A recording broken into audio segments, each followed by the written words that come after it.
چاہیے. اور کم از کم میں اپنی بات کرتا ہوں, میں تحریک انصاف میں کیوں آیا ہوں. اگر میرے دوستوں میں تحریک انصاف میں قومی اسمبلی کا ممبر بننے آیا ہوں تو میں تھا. اگر تحریک انصاف میں کوئی ضلع کی چودراہٹ کرنے آیا ہوں اپنے ضلع کی, تو میں ضلع کا چودھری رہ چکا ہوں, ناظم بھی رہا ہوں, چیئرمین ڈسٹرکٹ کاؤنسل بھی رہا ہوں. اگر میں تحریک انصاف میں وزارت, کوئی بڑی پرکشش وزارت حاصل کرنے کے لیے آیا ہوں تو وزیر میں کئی دفعہ بھی رہ چکا ہوں, تو پھر تو مجھے وہی رہنا چاہیے تھا نا جہاں میں تھا. میرے دوستوں, میں نے وزارت ٹھکرائی ہے, اسمبلی کی سیٹ سے خود استعفیٰ دیا ہے. میں بھی آج اسلام آباد میں اس وقت بڑے وزارت منسٹرز کالونی کے ہیٹر کے سامنے بیٹھا ہو سکتا, میں ہیٹر میں نہیں بیٹھا, میں چشتیاں کی جو زمین اور سرزمین پر بیٹھا ہوں. کیوں؟ اس لیے کہ میں سمجھتا ہوں کہ ہمیں آگے نکلنا ہوگا. ہمیں عمران کے ساتھ ایسے لوگ پیدا کرنے ہیں. ہم نے پاکستان میں ایک ایسی ٹیم تلاش کرنی ہے جو کہے کہ نہیں, ہم نے اس ملک کا مزید سودا نہیں ہونے دینا, ہم نے اس ملک کو مزید گروی نہیں رکھنا. آج تو ہماری کیفیت یہ ہے کہ ہم نے ملک کو اس حد تک گروی رکھ دیا ہے کہ ہماری آج معیشت قرضوں کا جو سود ہے اس کو اتارنے کی صلاحیت نہیں رکھتی. ہمارا بیشتر ملک کا خزانہ سود کی ادائیگی پر لگ جاتا ہے. اگر آپ دفاع اور سود کے اخراجات کو ایک طرف رکھیں تو نہ پینے کے پانی کے لیے کچھ بچتا ہے, نہ تعلیم کے لیے کچھ بچتا ہے, نہ صحت کے لیے بچتا ہے, نہ روزگار کے مواقع پیدا کرنے کے لیے کچھ بچتا ہے. ملک کیسے چلے گا؟ ملک کیسے چلے گا؟ سو میرے دوستوں, میرے بزرگوں, میرے ساتھیوں, ہمیں ایک نیا فیصلہ کرنا ہے. ہمیں ایک نیا عوام کے ساتھ ایک نیا معاہدہ کرنا ہے. ہمیں لوگوں کو ایک نیا راستہ دکھانا ہے. ہمیں لوگوں کو ایک نئی قیادت فراہم کرنی ہے. ہمیں لوگوں کو ایک نیا منشور دینا ہے جو منشور ان کی امنگوں کے مطابق ہو, اور ہمیں صحیح لوگوں کا چناؤ کرنا ہے. اور میں ایمانداری سے کہہ رہا ہوں, میں کم از کم عمران خان کو کہوں گا کہ 2 نمبر بندے کو, چور کو ٹکٹ نہ دو. سیٹ ہارتی ہے تو ہار جاؤ.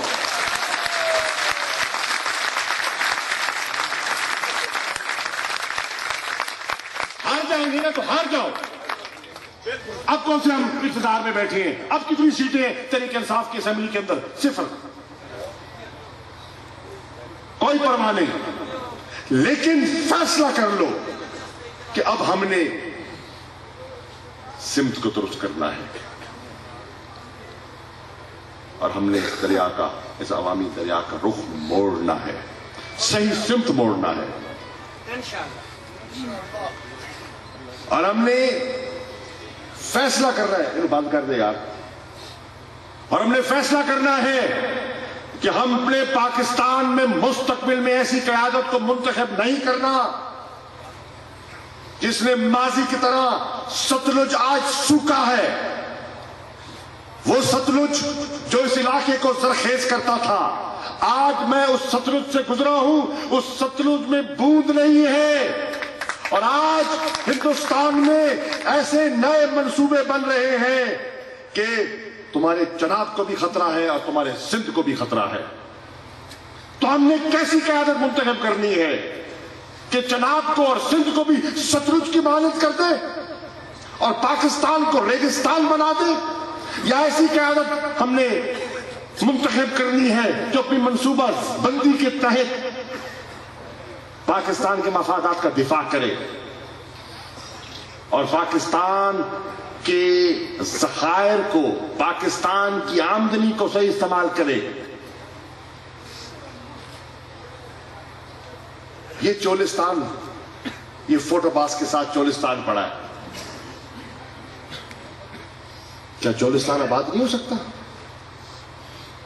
کیا چولستان کی آبادی سے بے زمین کاشتکار کو زمین نہیں مل سکتی؟ رکاوٹ کیا ہے؟ پانی. اور کیا پانی ہم ذخیرہ نہیں کر سکتے؟ کر سکتے ہیں. منصوبہ بندی چاہیے, قیادت چاہیے. آج کیفیت یہ ہے کہ لوگ کہتے ہیں کہ ہم پاکستان میں سرمایہ کاری کرنا چاہتے ہیں, لیکن بددیانت قیادت کی وجہ سے ہم پاکستان میں سرمایہ کاری نہیں کریں گے. میں آج آپ کو کہہ رہا ہوں 90% پاکستانی برطانیہ, امریکہ, کینیڈا, آسٹریلیا, یورپ میں آپ چلے جائیں, آپ کے رشتہ دار بیٹھے ہیں, آپ کے سعودی عرب, امارات میں آپ کے عزیز و اقارب ہوں گے, پتہ کر لیں, سروے کروا لیں, 90% ان میں سے وہ پاکستانی ہیں جو ملک سے باہر بیٹھے ہیں, جو روزگار وہاں کماتے ہیں, لیکن ٹیلی ویژن دیکھ کر وہ کڑتے ہیں. پاکستان کی حالت کو دیکھ کر ان کی آنکھوں میں آنسو آتے ہیں. وہ کہتے ہیں ہم پاکستان کی مدد کرنے کے لیے تیار ہیں, لیکن پاکستانیوں کو ایماندار قیادت منتخب کرنی چاہیے. میں ایمانداری سے کہتا ہوں کہ اگر عمران خان اور اس کی جماعت کو آپ منتخب کرتے ہیں تو میں یقین سے کہتا ہوں کہ وہ پاکستانی ہمیں کہتے ہیں کہ ہم اس ملک میں اربوں ڈالر بھیجنے کے لیے تیار ہیں. آج ایک طبقہ وہ ہے جو یہاں کماتا ہے اور پیسہ باہر بھیجتا ہے, سوئس اکاؤنٹس میں پیسہ جمع کرواتا ہے, اور ایک طبقہ وہ ہے جو باہر مزدوری کرتا ہے اور 12 ارب ڈالر اس سال بھی اس نے پاکستان منتقل کیا ہے. اب میں تم سے پوچھتا ہوں, مجھے یہ پنڈال بتائے کہ تمہاری نظروں میں افضل پاکستانی کون ہے جو یہاں سے کما کر وہاں بھیج رہا ہے یا وہاں سے کما کر یہاں بھیج رہا ہے؟ وہاں سے ادھر بھیج رہا ہے.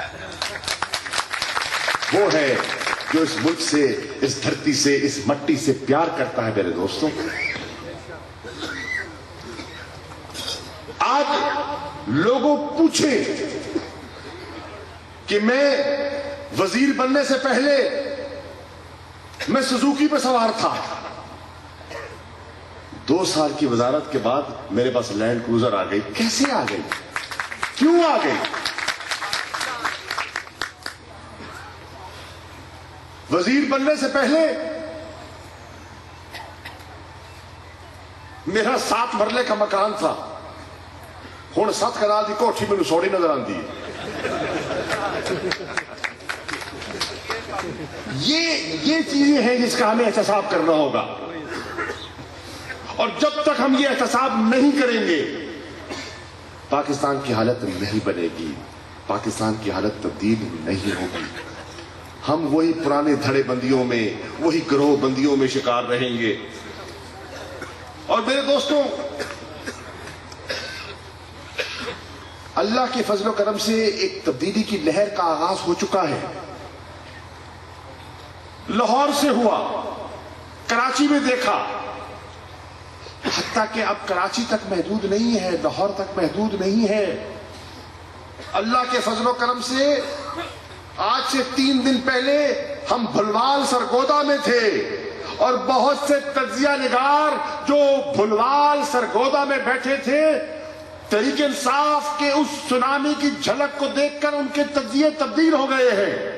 اور آج بہاول نگر میں اللہ کے فضل و کرم سے جو ایک دور افتادہ گاؤں میں, دیہات میں ایک ہزاروں کا جو مجمع تھا, اور آج صبح سے ایک چوک پر جس طرح لوگ چوک پر چوک آپ کے استقبال میں شرکت کر رہے ہیں, اور اپنے کرائے پر اپنی جیب سے, اپنے پیٹرول سے خود گاڑیاں, موٹر سائیکل, وہ نوجوان ٹھنڈ میں کئی گھنٹوں سے جھنڈے لہراتے پھر رہے ہیں.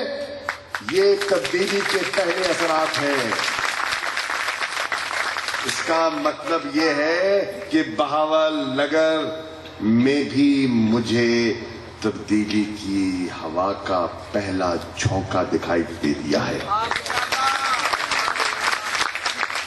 اور اس جھونکے نے انشاءاللہ ایک طوفان بننا ہے, ایک طوفان بننا ہے. اور یہ طوفان آپ بنا سکتے ہیں. کیا 70 کی دہائی میں جب تعلیم کم تھی، جب ٹیلی ویژن عام نہیں تھا، جب ریڈیو کی یہ پہنچ نہیں تھی، جب اخبارات کی یہ تعداد اور رسائی نہیں تھی، کیا 70 کی دہائی میں بڑے بڑے برج نہیں الٹے تھے؟ اگر 70 کی دہائی میں پاکستان کی باشعور عوام بڑے بڑے برج الٹا سکتی ہے تو 212 اور 213 میں ان برجوں کو شکست فاش نہیں دے سکتی.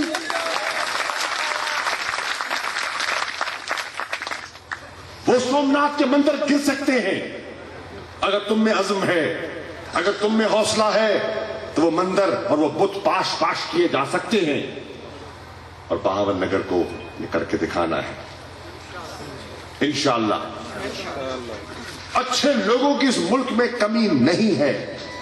آج بھی واضح اکثریت پاکستان کی شرفاء پر مبنی ہے. جانتدار لوگوں کی ہے، وزادار لوگوں کی ہے، عزت دار لوگوں کی ہے، آنکھ میں شرم رکھنے والے لوگوں کی ہے. آج بھی اکثریت. لیکن غلبہ ان کا ہے جن کا خون سفید ہو چکا ہے، جو اپنی خاطر، اپنے مفادات کی خاطر نہ آئین کو دیکھتے ہیں، نہ عدلیہ کو دیکھتے ہیں، نہ قانون کو دیکھتے ہیں، نہ ضابطے کو دیکھتے ہیں، نہ اخلاق کو دیکھتے ہیں، نہ قدروں کو دیکھتے ہیں. اپنے اقتدار کو دوام دینے کے لیے انہیں کچھ کرنا پڑے وہ کرنے کے لیے تیار ہیں. وہ اپنے آقاؤں کے سامنے سجدہ کرنے کے لیے تیار ہیں اور خالق حقیقی سے سجدہ کرنے میں کتراتے ہیں. پاکستان کے لوگوں کو یہ تمیز پیدا کرنی ہوگی اور یہ پہچان پیدا کرنی ہوگی. اور اگر آپ نے یہ تمیز اور پہچان پیدا کر لی میرے ساتھیوں،